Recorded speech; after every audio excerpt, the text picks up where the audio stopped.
Perambalur 4 road பகுதியில் super market கடையில் மேற்கூரையை உடைத்து உள்ளே சென்ற மர்ம நபர்கள் 4.50 லட்சம் மதிப்பிலான ரொக்கம் மற்றும் வெள்ளி காசுகளை திருடிச் சென்ற சம்பவம் குறித்து போலீசார் விசாரணை மேற்கொண்டு வருகின்றனர். வெங்கடேசபுரத்தைச் சேர்ந்து விஜயராஜா என்பவருக்கு சொந்தமான சூப்பர் மார்க்கெட் உள்ளது. இந்த சூப்பர் மார்க்கெட்டில் நாள் ஒன்றுக்கு சுமார் 20 லட்சம் ரூபாய்க்கு மேல் வணிகம் நடைபெறுவது வழக்கம். அந்த வகையில் இரவு வழக்கம் போல வியாபாரத்தை முடித்துவிட்டு பணியாளர்களுடன் விஜயராஜா வீட்டுக்கு சென்றுள்ளார்.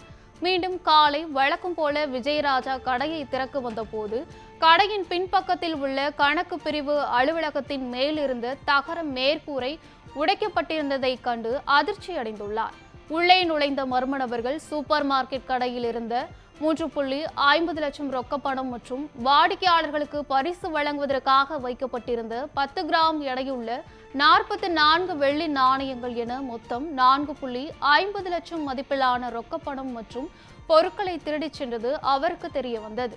இதுகுறித்து விஜயராஜா கொடுத்த புகாரின் பேரில் பெரம்பலூர் நகர போலீசார் நேரில் விசாரணை மேற்கொண்டு சூப்பர் மார்க்கெட்டில் கைவரிசை காட்டிய நபர்களை தேடி வருகின்றனர்.